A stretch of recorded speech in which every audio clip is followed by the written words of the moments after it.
दोस्तों नमस्ते, सलाम, शेयर से करदा। मेरा नाम गगन है और बचपन से गगन है। अभी तक भरी जवानी में से कोई भी काला कारनामा नहीं किया कि नाम बदल के घूमना पड़ा। दोस्तों बिना किसी बकचोदी के मूवी की एक्सप्लेनेशन शुरू करते हैं, जिसका नाम है अवतार, जो कि 2009 में आई थी। शुरू करने से पहले दोस्तों एक इन्फॉर्मेशन तो आपको बता ही दूं कि अवतार 2009 में आई थी और दूसरी अवतार 2022 में आने वाली है, तीसरी अवतार 2024 में आने वाली है और चौथी अवतार जिसका नाम है अवतार द टंकन राइडर 2026 में आने वाली है। अच्छा, एक मूवी शुरू करने से पहले एक और ट्रिविया भी आपको बता दूं, बिना मैं आपको रह नहीं पाऊंगा बताएं।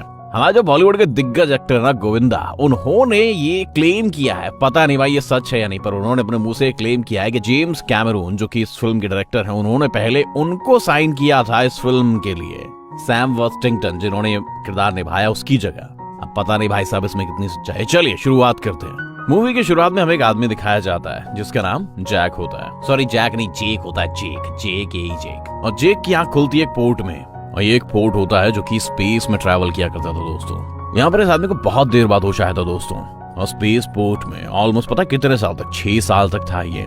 उसकी टांगे पैरालाइज्ड हो चुकी थी 6 साल में। लेकिन यहाँ पर पहले तो हमें ये समझ में नहीं आता कि जेक स्पेस में कर क्या रहा है और क्यों आया यहाँ पर। लेकिन तभी हमें पास्ट के कुछ सीन दिखाए जाते हैं जिससे कि हमें पूरी स्टोरी लगभग क्लियर हो जाती है।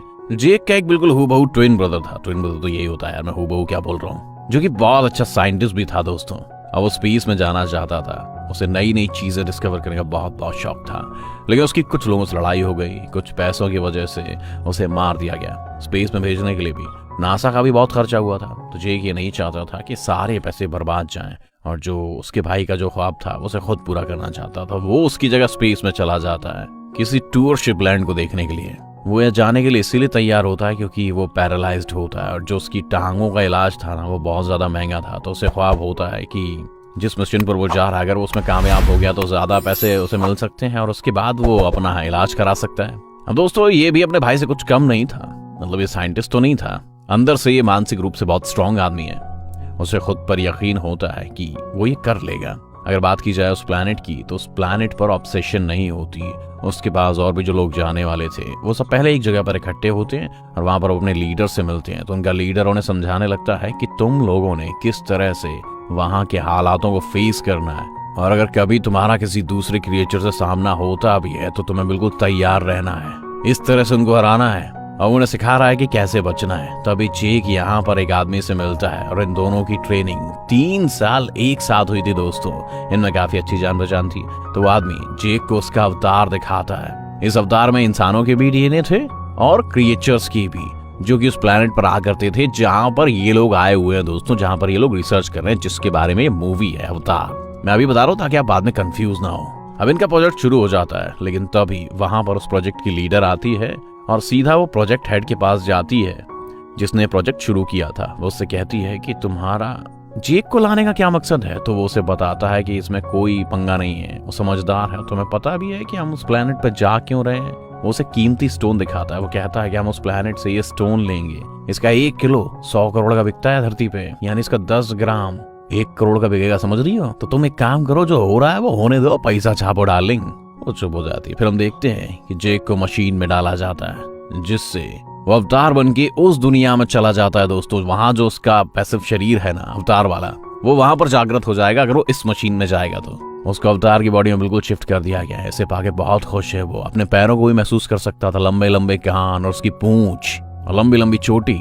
वो बहुत खुश लग रहा था। फिर जेक वहां के फौजी कमांडर से मिलता है। वो जेक की काफी तारीफ करता है क्योंकि जेक पहले खुद भी आर्मी में काम करता रहता था और उसकी एक्टिविटीज बहुत अच्छी थी।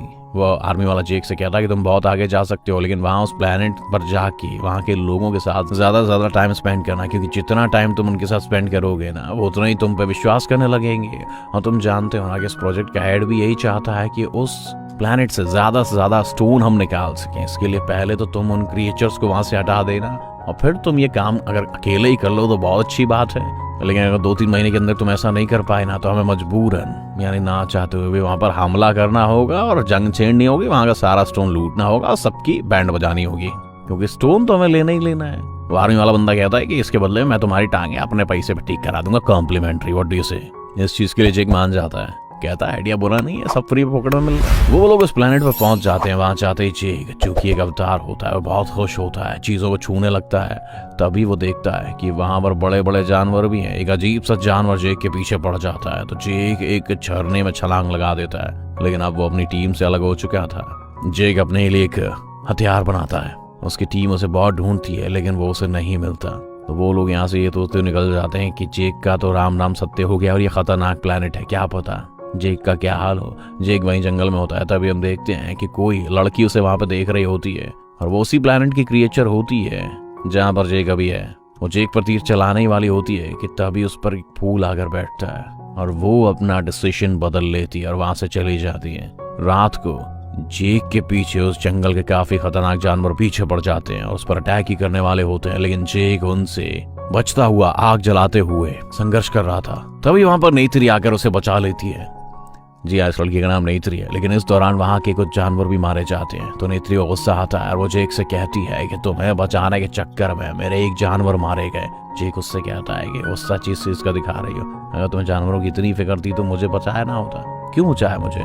नेत्री उसे कहती है कि तुम बिल्कुल बच्चे हो। जेक उसे कहता है कि तो फिर मुझे सिखाओगे लड़ाई कैसे करी जाती है। इसी के साथ जेक की बॉडी पर वही बहुत सारे जुगनू आके बैठ जाते हैं, जो इस जगह के स्पेशल जुगनू हैं दोस्तों। अब नेत्री कबीले के सरदार की बेटी होती है, तो वो जेक को अपने कबीले के पास लेकर जाती है। उसके कबीले के लोग जेक को मारना चाहते हैं, लेकिन नेत्री उनको रोक देती है।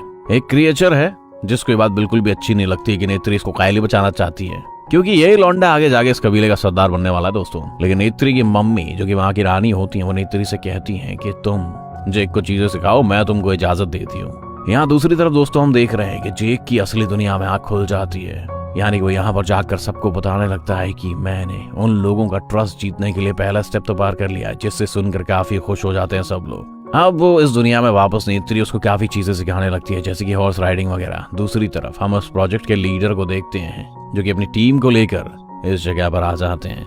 वहां पर इनका एक छोटा सा कैबिन होता है इन पहाड़ों के ऊपर, जो कि बादलों में उड़ सकते थे। ये बहुत ही बढ़िया व्यू है दोस्तों। दूसरी तरफ जेक की ट्रेनिंग चल रही है।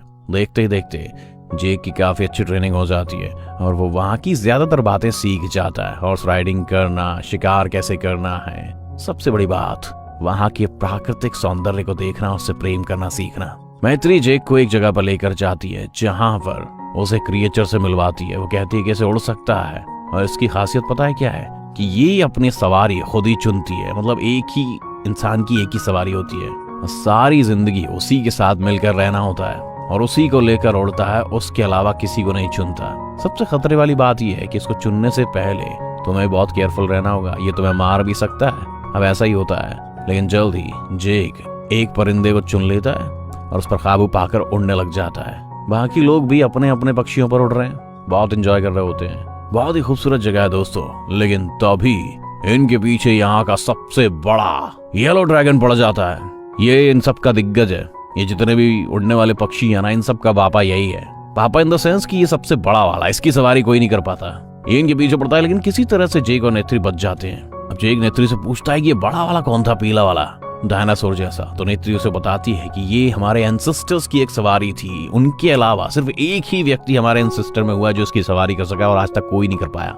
इस पर सवारी करना बहुत मुश्किल है।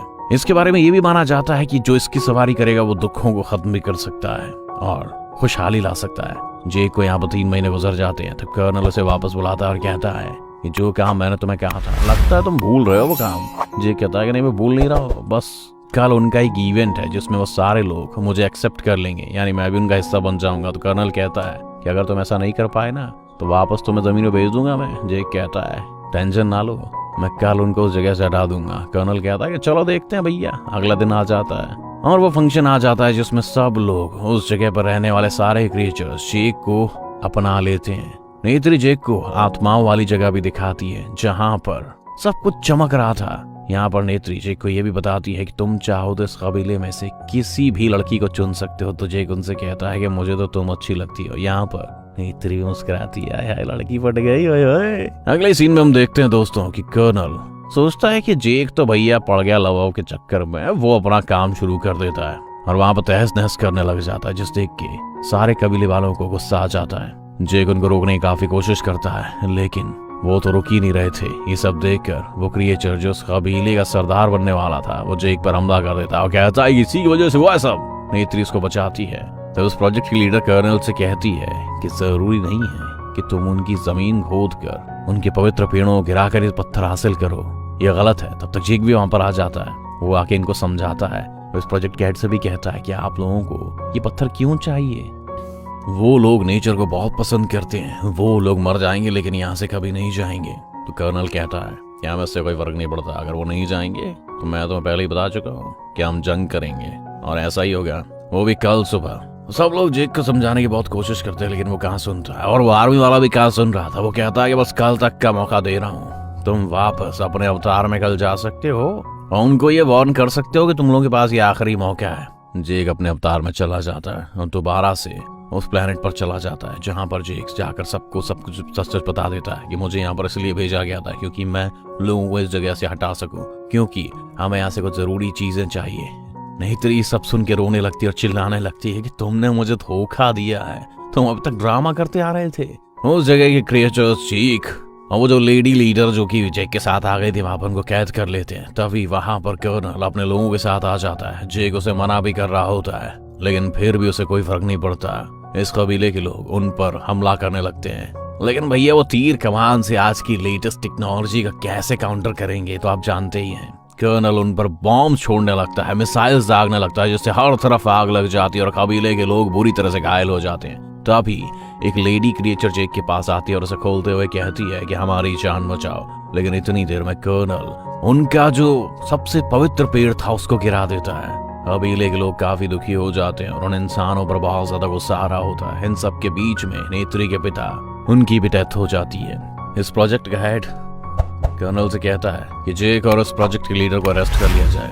तभी वहां पर एक लड़की आती है जो कि फाइटर प्लेन चलाया करती थी। वो आके उनको बचाती है। ये सारे लोग एक और स्पेसशिप में होते हैं जहां उन पर कर्नल की फायरिंग की वजह से प्रोजेक्ट की लीडर जख्मी हो चुकी होती है, जहां पर जेक दोबारा से अपने अवतार में आ जाता है। लेकिन जेक देखता है कि यहाँ के सारे लोग किसी और जगह चले गए हैं और जेक उसी जगह पर जाता है जहाँ पर उनका प्योर ट्री था। ऐसा लग रहा था कि जैसे जेक भाग चुका है और उनकी मदद के लिए कभी नहीं आएगा। लेकिन अब की बार जेक उसी ड्रैगन राइडर पर सवारी करता हुआ आता है जिसके ऊपर इनके एंसेस्टर्स ने सवारी की थी। इन सबकी यही मान्यता थी कि जो भी इस ड्रैगन मॉन्स्टर की सवारी कर लेगा वही हमारे राज्य में खुशहाली लेकर आ सकता है। तो जब जेक इस पर बैठकर इनके पास आता है तो सब लोग बहुत खुश होते हैं कि सोचते हैं कि वाकई जेक तो नहीं भागा था बल्कि ये तो आ गया और हमारी रक्षा करने का प्रतीक बनकर आया है। तो नेत्री भी बहुत खुश होती है। जेक वहां नेत्री की माँ से ये बात कहता है कि मेरी एक साथी जख्मी है, क्या उसे बचाने का कोई तरीका है। तो उसे बताती है कि हाँ, अगर वो अपने अवतार में वापस आ जाए तो चांसेस हैं, लेकिन वो लोग उसको चाहकर भी नहीं बचा पाते और वो मर जाती है। तो जेक इस कबीले में ऐलान करता है कि हम कर्नल के खिलाफ लड़ाई करेंगे और सब लोग उसकी तरफ हो जाते हैं, उसका साथ देने के लिए तैयार हो जाते हैं। ये तादाद में बहुत ज्यादा होते हैं जिसकी वजह से कर्नल भी डरा होता है। लेकिन दिक्कत ये थी कि उसके पास बहुत बड़े बड़े जहाज होते हैं और बहुत सारे परमाणु हथियार थे। जेक और बाकी कबीले वालों के पास क्या था? तीर कमान, भाले। लेकिन जेक इस बात पर ध्यान नहीं देता। वो कहता है कि हमारा जुनून हमें जिताएगा। वो उस प्लेनेट को हर तरीके से जानता था और वो जान लेता है कि वो जरूर इस प्लेनेट के लिए और मेजर के खिलाफ लड़ेगा। वो इस पेड़ के पास जाता है और उससे कहता है कि आप हमारी मदद करें, कर्नल यहाँ नेचर को तबाह करने के लिए आ रहा है, हमारा साथ दीजिएगा, हमारी सुध लीजिएगा। कर्नल वहां पर उन पर हमला कर देता है। बहुत ज्यादा आर्मी को अपने साथ लेकर आया था और सबसे पहला शूट उस पवित्र पानी के झरने की तरफ करता है। लेकिन इससे पहले ही उस जगह के क्रिएचर्स वहां आ जाते हैं और उन्होंने एक प्लान कर रखा था। जेक भी उसी ड्रैगन मॉन्स्टर पर बैठकर उनके राजाओं की तरह आ रहा होता है। इन सब के पास तीर कमान थे, लेकिन कर्नल और उसके साथी के पास भारी भारी इक्विपमेंट थे, गन्स, वेपन्स। उसकी वजह से इस प्लेनेट के क्रिएचर्स में काफी ज्यादा स्ट्रेंथ थी, क्योंकि ये लोग अपनी दृढ़ शक्ति को बहुत ज्यादा आगे रखते थे और यही सबसे ज्यादा मायने रखती है दोस्तों। कर्नल वहां पर काफी ज्यादा क्रिएचर्स पर अटैक करने लगता है। तभी वहां पर वो फाइटर पायलट आते हैं, लेकिन उससे पहले कि वो जेक को बचा पाते कर्नल उन पर फायरिंग शुरू कर देता है, जिसकी वजह से नेत्री का भी वो पक्षी भी जख्मी हो जाता है। काफी तबाही होने लगती है। इस फायरिंग की वजह से इस कबीले का नया सरदार भी मारा जाता है, जो कि जेक का मजाक उड़ाया करता था। अब कर्नल का जो अगला टारगेट होता है वही प्योर झरना, जिस पर हमला करके वो इस ग्रह पर कंट्रोल करना चाहता था। नेत्री भी काफी घबराई हुई होती है कि कहीं लोग ऐसा ना कर दें, लेकिन इससे पहले कि वो उस झरने पर हमला करता, जेक की दुआ कबूल हो जाती है, जो कि उसने उस पवित्र आत्मा से की थी।